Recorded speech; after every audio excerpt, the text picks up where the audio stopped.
Welcome to architecture 101। এই চ্যানেলটি আমি বাংলায় প্রেজেন্ট করছি, তার কারণ অনেক বাঙালি ছাত্রছাত্রী ওয়েস্ট বেঙ্গলে আছেন যারা ইংরেজিতে হয়তো অতটা সড়গড় নন। ইংলিশ প্রেজেন্টেশনটা দেখতে গেলে আরেকটা ভিডিও আছে, সেটা দেখতে পারেন, তার লিঙ্ক নিচে দেওয়া রইল। কিন্তু বাংলায় ভিডিওটা করা সত্ত্বেও অনেক টপিক বা সাবজেক্টের নাম আমি বাংলায় না বলে ইংরেজিতে বলবো, তার কারণ সাবজেক্টগুলো ইংরেজিতে পড়ানো হয়, বাংলায় আর্কিটেকচার পড়ানো হয় না সারা দেশে কোথাও।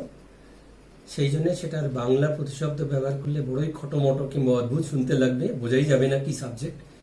আমার বাংলা শুনে একটু অদ্ভুত লাগতে পারে, আমি বাংলাদেশে থাকি না, কিন্তু আমার মনে হয় পশ্চিম বাংলায় লোকেরা পিছিয়ে পড়ছে আর্কিটেকচারে, কারণ সঠিক সুযোগ পায় না, বুঝতে পারে না কি করব বলে, যথেষ্ট প্রকাশ পায় না আর্কিটেকচার সাবজেক্টটা। সেই জন্য আমার এই প্রয়াস। এই চ্যানেলে আমরা আর্কিটেকচার সম্বন্ধে জানব। বছরের এই সময়টায়, এই জুলাই আগস্ট মাস সময়টায় অনেক কলেজে অ্যাডমিশন হয়। ছেলেরা মেয়েরা যারা ক্লাস 12 পাশ করেছে তারা নানা প্রফেশন খুঁজে বেড়ায়, তার মধ্যে ইঞ্জিনিয়ারিং কলেজে ভর্তি হতে যায়। তাছাড়াও অন্য কলেজেও আর্কিটেকচার বলে একটা সাবজেক্ট পড়ানো হয়, জানতে পারে, কিন্তু অনেকেরই আর্কিটেকচার সম্বন্ধে কোনো জ্ঞান নেই, বুঝতে পারে না যে আর্কিটেকচারে কি চাকরি পাওয়া যাবে। এইগুলোর জন্যে তারা একটুখানি দ্বিধাগ্রস্ত। এই ভিডিওতে এইসব ইনফরমেশন পরিষ্কার করে পাওয়া যাবে। তো চলুন আমরা দেখি আর্কিটেকচার কি এবং তার কি বিশেষত্ব। আর্কিটেকচার বিষয় ওয়েবস্টার ডিকশনারি বলছে, art or science of building, specifically the art or practice of designing and building structures and specially habitable ones. বিশেষ প্রযুক্তিতে যদি কোনো বাড়ি বানানো হয়, বিল্ডিং বানানো হয়, সেই বিল্ডিংটার যদি বিশেষ কোনো প্রয়োগ থাকে এবং সেই বিল্ডিংয়ে যদি বসবাস করা যায়, তাহলে সেটাকে আর্কিটেকচার বলা হয়। এখন আমরা দেখতে পাচ্ছি যে ডিকশনারি বলছে বিল্ডিং বানালেই আর্কিটেকচার হয়, কিন্তু সত্যি কি তাই? আর্কিটেকচারের বিশেষত্ব স্পেস নিয়ে, সেটা খোলা জায়গা হতে পারে কিংবা আবদ্ধ জায়গা হতে পারে, ক্লোজড স্পেস হতে পারে। যেমন বাড়ি, যে কোনো বসবাস করার বাড়ি, হাসপাতাল, এয়ারপোর্ট, রেলওয়ে স্টেশন, কিংবা ওপেন জায়গা, খোলা জায়গা, যেমন পার্ক, প্লেগ্রাউন্ড ইত্যাদি। আমি নিজে 30 বছরের ওপরে এই প্রফেশনে যুক্ত। টাউনশিপ ডিজাইনের সঙ্গে যুক্ত ছিলাম, এয়ারপোর্ট ডিজাইন, হসপিটাল, ইনফ্রাস্ট্রাকচার, এমনকি ডিফেন্স প্রজেক্টসেও যুক্ত ছিলাম। যে কোনো সাবজেক্টেই নিজেকে প্রয়োগ করা যেতে পারে। উদাহরণ দিয়ে বুঝে নেওয়া যাক যে আর্কিটেকচার আসলে কি। মনে করুন একটা স্কাল্পচার, সেটাকে আমরা পিস অফ আর্কিটেকচার বলবো না, সেটাকে আমরা আর্কিটেকচারের উদাহরণ বলি না এই কারণে যে সেটা স্পেস অকুপাই করে বটে, তার জন্য ডিজাইন করতে হয় বটে, আর সেই জায়গাটাকে ব্যবহার করা যায় না। সেই জন্য আমরা স্কাল্পচারকে আর্কিটেকচার বলি না, সেটাকে আর্টের মধ্যে ধরা হয়। তাহলে furniture, sofa set, chair, table, আসবাবপত্র, এগুলোকে কি আর্কিটেকচার বলা হবে? হ্যাঁ, এগুলো আর্কিটেকচারের পার্ট, ইন্টেরিয়র ডিজাইনের পার্ট, সেটা একটা স্পেশালিটি, সেই জন্য সেটাকে আর্কিটেকচারের মধ্যে ধরা হয়। তাহলে সাবানের কেস, টুথপেস্ট, টুথব্রাশ, এগুলোও কি আর্কিটেকচার? এগুলোকে আর্কিটেকচার বলা হয় না, সেই একই কারণে স্কাল্পচারের মতো এগুলোর যদিও একটা ফাংশনাল ইউজ থাকে, স্কাল্পচারে থাকে না, কিন্তু এর মধ্যে বসবাস করা যায় না। সেই জন্য এগুলোকে প্রোডাক্ট ডিজাইন বলে একটা স্পেশালিটির মধ্যে ধরা হয়। সেটা আর্কিটেকচারের পরেও পড়া যায় কিংবা শুধুমাত্র প্রোডাক্ট ডিজাইন বলে আলাদা করেও পড়া যায়। আর্কিটেকচারের মধ্যে এগুলোকে ধরা হয় না। আর্কিটেকচার ইঞ্জিনিয়ারিং কলেজে পড়ানো হয়, আবার আর্কিটেকচারের আলাদা কলেজও হয়। এই কলেজগুলো গভর্নমেন্টেরও হয়, আবার প্রাইভেটেরও হয়। কি করলে পড়া যাবে? আর্কিটেকচার পড়তে গেলে সায়েন্স স্ট্রিমের ব্যাকগ্রাউন্ড থাকতে হয়। যে কলেজে পড়া হবে সেই কলেজ যেন কাউন্সিল অফ আর্কিটেকচার বলে একটা অর্গানাইজেশন আছে, তাতে রেজিস্টার্ড হয়। কাউন্সিল অফ আর্কিটেকচার হচ্ছে গিয়ে আর্কিটেক্টদের একটা প্রফেশনাল বডি। এটা act of parliament, architects act 1972-তে নথিবদ্ধ। তো জানা গেল যে আর্কিটেকচার কোথায় পড়া যাবে, বা পড়তে গেলে কি করতে হবে। আর্কিটেকচার পড়তে গেলে 3 রকম উপায় আছে। একটা উপায় হচ্ছে নাটা এক্সামিনেশন দিয়ে, national aptitude test in architecture, সেই পরীক্ষা 200 নম্বরের পরীক্ষা। সেই পরীক্ষায় 470টা কলেজ পার্টিসিপেট করে। এই নাটা পরীক্ষা দেওয়ার পরে যে স্কোর আসবে সেই স্কোর নিয়ে এই কলেজগুলো ডাইরেক্টলি অ্যাডমিশনের জন্য অ্যাপ্লাই করতে হয়। এগুলো বেশিরভাগই প্রাইভেট কলেজ, কিছু গভর্নমেন্ট কলেজ ওই নাটার স্কোর অ্যাকসেপ্ট করে। এই পরীক্ষার মধ্যে অঙ্ক, অ্যাপটিচিউড আর আঁকা, এই তিনটে জিনিসের পরীক্ষা হয়ে থাকে। তো প্রাইভেট কলেজগুলো নিজেদের টেস্টও অনেক সময় নিয়ে থাকে, কিংবা ক্লাস 12-এর যে রেজাল্ট সেই রেজাল্ট দেখে তারপরে নাটার স্কোর দেখে অ্যাডমিশন নিতে পারে। গভর্নমেন্ট কলেজগুলো অ্যাডমিশনের দুটো পদ্ধতি, একটা জয়েন্ট এন্ট্রান্স এক্সামিনেশন JEE দিয়ে, সেটা অল ইন্ডিয়া এক্সামিনেশন। এই এক্সামিনেশনে পাশ করলে তারপরে তার জন্য একটা স্পেশাল পেপার 2 হয়, নাটার মতোই। তার মধ্যেও অঙ্ক, অ্যাপটিচিউড টেস্ট আর আঁকার পরীক্ষা হয়। সে হওয়ার পরে তারা NIT-তে, ন্যাশনাল ইনস্টিটিউট অফ টেকনোলজি আছে, তাতে ভর্তি হতে পারে। IIT-তে ভর্তি হতে গেলে জয়েন্ট এন্ট্রান্স মেইনস পাস করতে হয়। জয়েন্ট এন্ট্রান্স অ্যাডভান্স স্কোরের পরে তারপরে একটা অ্যাপটিচিউড টেস্ট হয়, সেই অ্যাপটিচিউড টেস্টটা পাস করে তারপরে IIT-তে অ্যাডমিশন পাওয়া যায়। IIT-র অ্যাপটিচিউড টেস্টে কোনো স্কোর থাকে না, পাস বা ফেল টাইপের পরীক্ষা। যদি পাস করা যায় তাহলে যে জয়েন্ট এন্ট্রান্স অ্যাডভান্সের যে স্কোর তার বেসিসে অ্যাডমিশন হয়। যাদবপুর অ্যান্ড BE কলেজে ভর্তি হতে গেলে ওয়েস্ট বেঙ্গল জয়েন্ট এন্ট্রান্স এক্সামিনেশনের পরে নাটা স্কোর দিয়ে ভর্তি হওয়া যায়। নাটা সম্বন্ধে আরও তথ্য নিচে লিঙ্কে দেওয়া আছে। এই আর্কিটেকচারের সাবজেক্টটা 5 বছরের কোর্স। সেটা এমন কলেজে পড়তে হবে যেটা কাউন্সিল অফ আর্কিটেকচারে রেজিস্টার্ড। অনেক কলেজ কাউন্সিল অফ আর্কিটেকচারের রেজিস্ট্রেশন এখনো পায়নি। যদি রেজিস্ট্রেশন না পেয়ে থাকে তেমন সেই কলেজে ভর্তি হওয়াটা একটু রিস্কি হয়ে পড়ে, কারণ শেষ অবধি যদি রেজিস্ট্রেশন না পায় তখন 5 বছর পড়া সত্ত্বেও এই ছেলেমেয়েরা যারা ওই কলেজ থেকে পড়েছে তারা রেজিস্টার্ড আর্কিটেক্ট বলে গণ্য হবে না, তারা প্র্যাকটিস করতে পারবে না। তো কি করে জানা যাবে একটা কলেজের রেজিস্ট্রেশন আছে কিনা? যে কাউন্সিল অফ আর্কিটেকচারের লিঙ্ক নিচে দেওয়া আছে, সেই লিঙ্ক দেখে সেখানে গেলে কোন কোন কলেজের রেজিস্ট্রেশন আছে, কত স্টুডেন্ট তার অ্যাডমিশন নিতে পারে, সেটার সম্পূর্ণ তথ্য পাওয়া যাবে। তো হলো অ্যাডমিশনের কথা। এবার ছাত্রছাত্রী মনে হতেই পারে যে আমি পড়বোটা কি, সেগুলো আমি পারবো কিনা। না পারার কিচ্ছু নেই, খুব সোজা সাবজেক্ট। প্রথম বছরে আঁকা দিয়ে শুরু হয়, ফ্রি হ্যান্ড আঁকা, ইঞ্জিনিয়ারিং, ড্রয়িং, এসব ব্যাপারে শিক্ষা দেওয়া হয়। Materials and details of construction বলে একটা সাবজেক্ট থাকে, যেটা 3 বছর ধরে পড়তে হয়।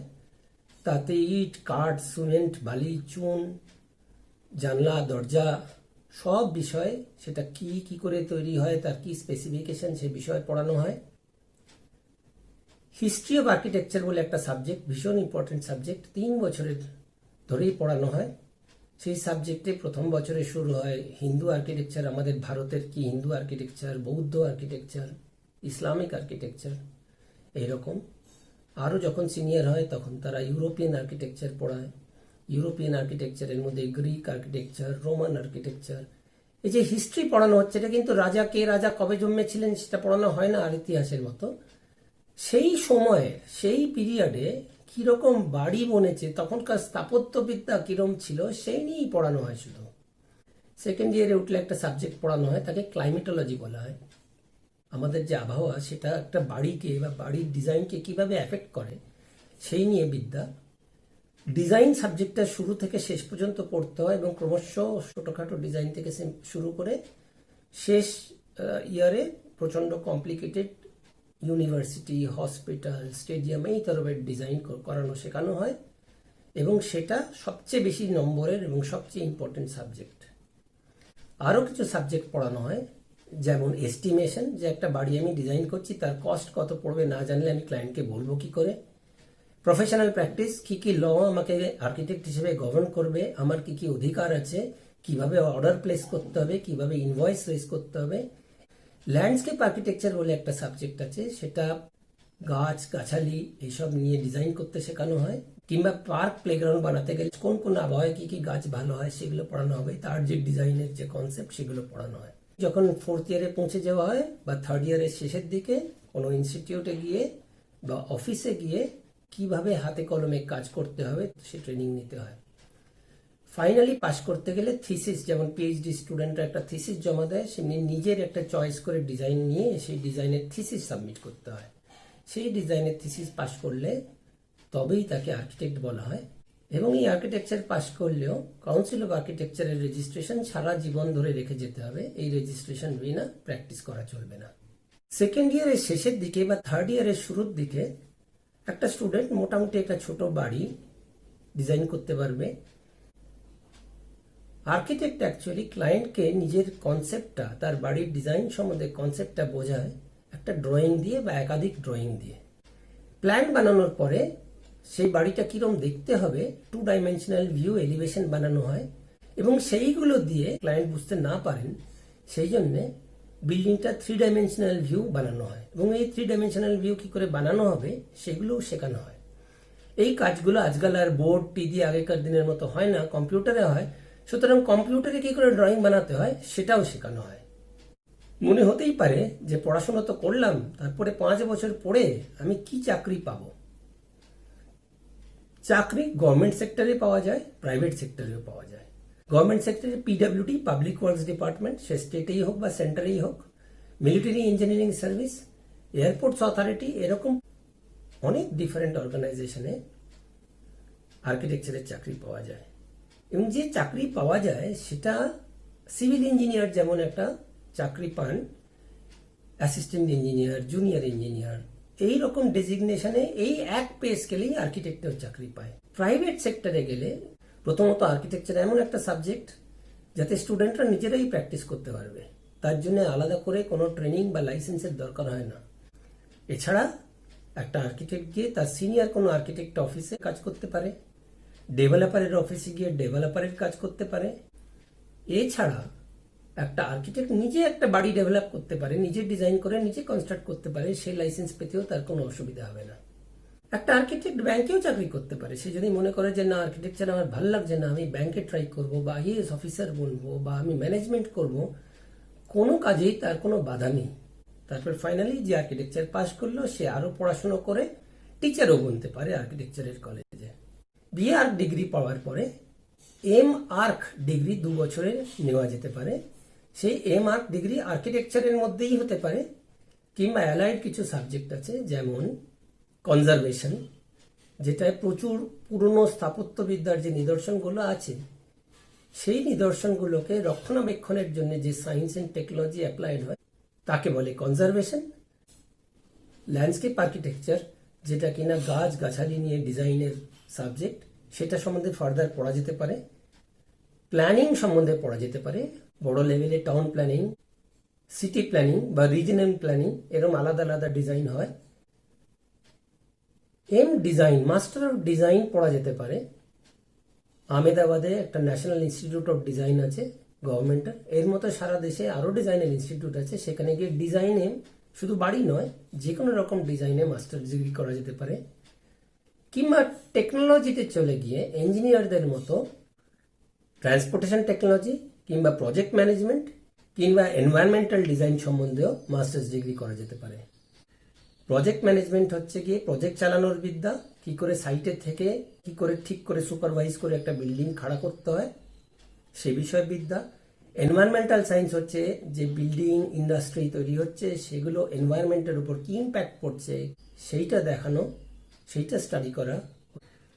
এবং ট্রান্সপোর্টেশন প্ল্যানিংয়ে রেল লাইন, রাস্তা ডিজাইন কি করে করতে হয় তার যে ইঞ্জিনিয়ারিং সেই বিষয়ে পড়ানো হয়।